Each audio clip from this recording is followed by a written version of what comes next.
Had the money, y'all. There's poor teams around. The New England Patriots. Oh, man. I know I'm kind of late, a little late on this, but I wanted to talk about it. I wanted to get, some more signings so we get the roster more in shape. This I'm recording this on day 2 of free agency. We had our only signing of the day is Hunter Henry, which is we'll get into the signings in a second. Oh my God, Bill Belichick, he woke up feeling dangerous yesterday morning, and he was like, "Yeah, you know what? Let's splash the cash because we got it. What's popping?" Like, wow. Compared to the other, there's only what one or two other teams that have a sort of cap that's close to the Patriots, and I think that's like the Bengals and the Jets.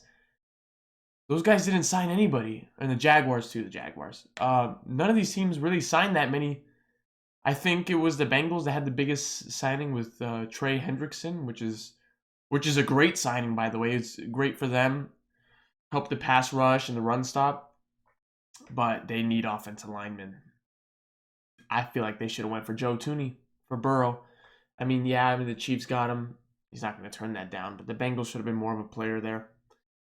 Well, I'm not a Bengals fan, but let me stop there. Jaguars signed a couple of these small signings. They didn't really do nothing too big.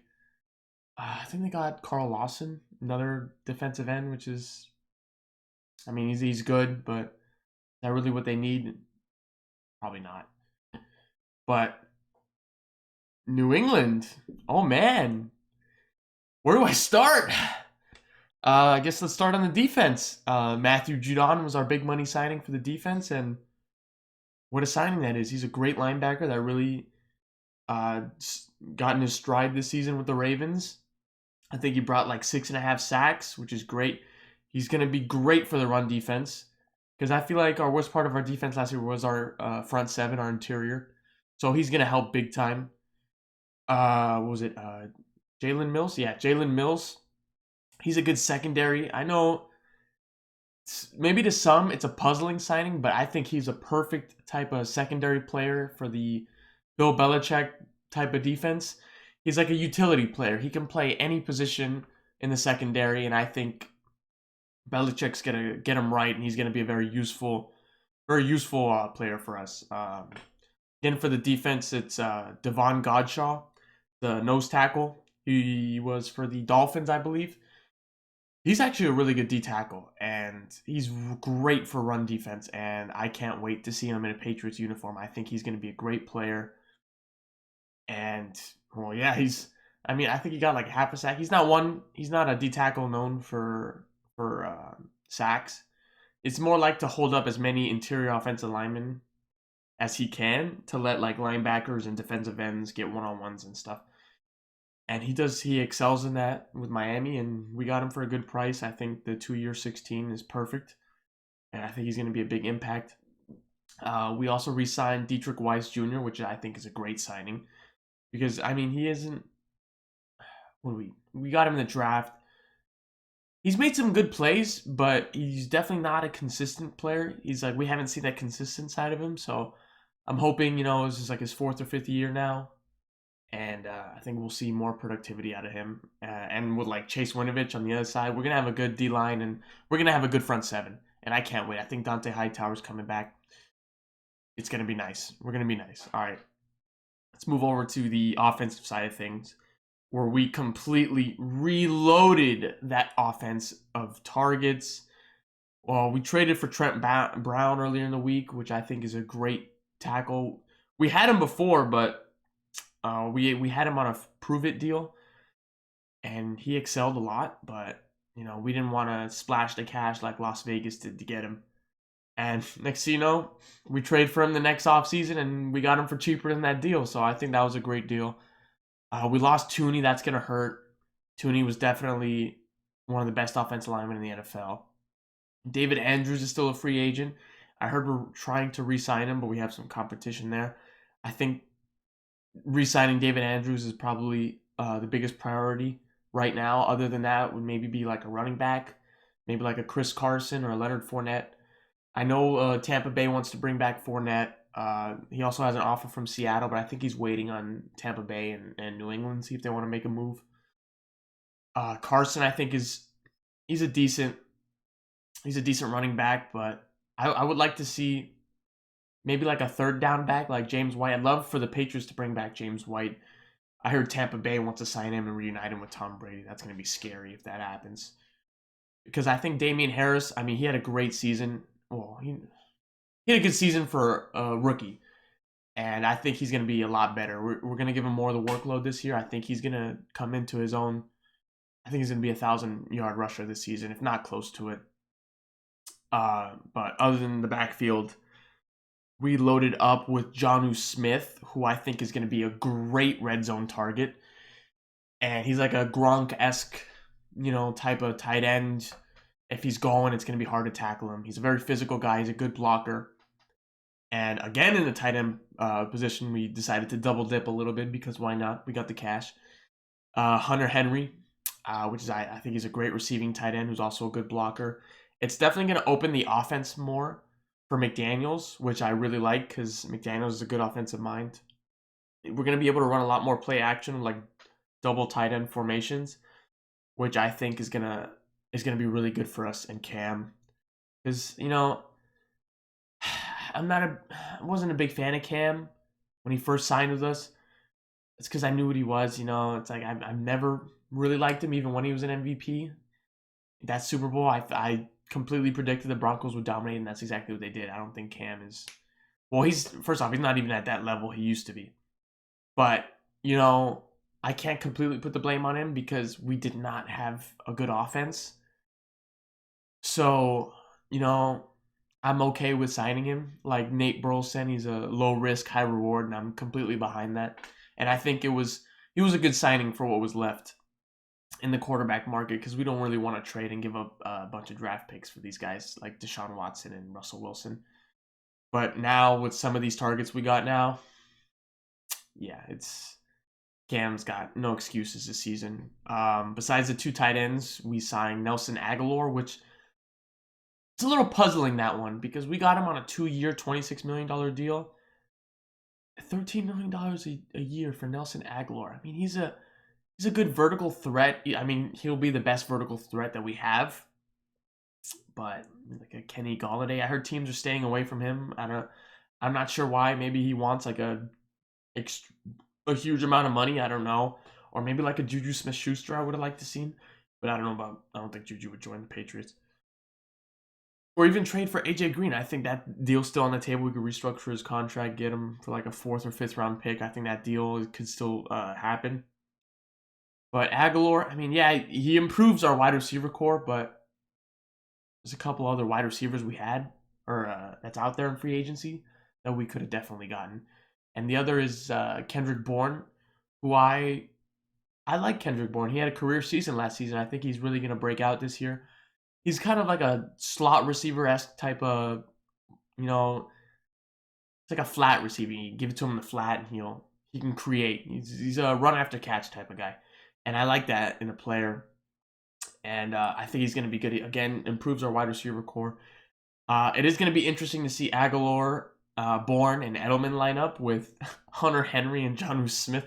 Oh my God, Cam's going to have some targets, so I think he's going to be a lot better this year. I think the Patriots are going to be a lot better this year.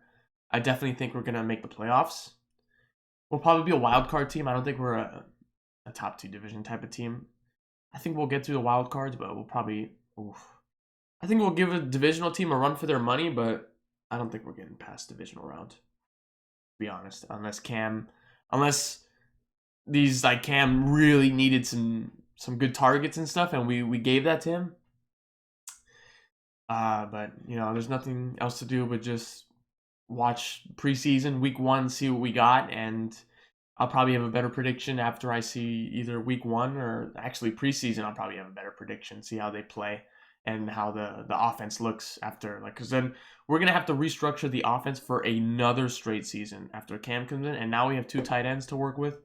Now we're just completely restructuring, because last year was like run, but now we're gonna be a lot more pass. So it's going to be interesting. Another thing I wanted to talk about. The Patriots completely they splashed money at any free agent signing that would even answer their phone call. And I think there's a reason behind this why they did this, because there's a stat out there that was like the Patriots like for the past 3 years have spent at most, or they spent $50 million in the past 3 years on free agents. In a matter of 2 days, we spent over 120 million. And this is like, it's a little weird because it's not the Patriot way. We usually sign these guys for prove it deals, and then they leave the next year to some big contract that some team pays them. But we're locking up a lot of these guys for multiple years in their primes, because with the cap being reduced by, what was it, like 18 million? No, like 15 to 18 million. A lot of teams were already like at the cap. So with the cap being lowered, they're all scrambling to get under the cap. They're all doing all these things, restructuring, trading. But the Patriots were fine because we had a bunch of cap. And I think this is a power move by Belichick to sign a bunch of these guys to a good amount of money in the primes of their contracts, because I think Belichick or the Patriots, they believe that the new TV broadcast deals is just going to up the cap. So when that happens, they're going to have these players on not stupid money, on good money in the prime of their careers for multiple years to lock them up, and maybe we can get broadcast deal grants us another maybe 15 to 20 million in cap. So I think it was the right move by splashing the cash now. The only thing maybe we could have gotten a little bit higher quality players, because we like we outsigned every other team by far. We're gonna outsign the whole league at this point. I think we've signed as many players as the whole league has signed in the matter of the past 2 days. But we'll see if we get the broadcast deal. If not, I do not know where we are at the cap. To be honest, I think we have probably at most under 10 million. If not, we're at the cap, because we want to bring in a running back and we got to sign David Andrews. It's like, money's gonna stop eventually. Like, where's it coming from? But I'm pretty sure most of the money in the contracts are like bonuses and incentives. So hopefully that's what it is. And the base salary and the cap hit's not that much. But other than that, it's very weird to see Belichick and the Patriots splash the cash in the first 2 days of free agency. It's not what I'm used to being a Patriots fan for the past 10 years. You usually sign these guys for nothing, prove it deals, just to see if they got anything left in them or they already peaked. And then Belichick, we have a great system in Patriots. We really get the best out of our players. So that's why people like coming to play with us. And, the prove it deals here, boom, next offseason they go and sign for more money, unless they really want to stay and they're willing to take a pay cut, which is my favorite kind of player. Also, the Patriots maybe trying to deal Stephon Gilmore. A little indifferent on that. I mean, yeah, he's getting older. To be honest, I'd only get rid of Gilmore if it's like if we're getting something good in return. Like, I'm not gonna trade him away for like a 4th-round pick. No. I would trade away Gilmore for a 1st-round pick. If not, we can trade him away for somebody. I don't know about another offensive lineman per se. Maybe if we can't land a running back.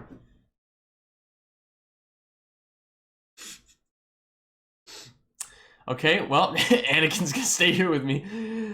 Wow, that terrified me actually. Where was I? Oh, if we trade Gilmore, maybe a running back. If we can't really, because I think our priority is re-signing David Andrews. I'd rather re-sign him than a running back. I'm gonna trade Gilmore for a nice, good running back that maybe ran for like 900 yards and is ready for a breakout season. I think that would be good. Well, other than that, my review of the first 2 days of free agency are over, unless Patriots make another signing, which I wouldn't be surprised. I'm kind of hoping it's David Andrews or maybe Leonard Fournette, Chris Carson, or maybe even a trade, Gilmore. We'll see. But other than that, Me and Anakin are out of here.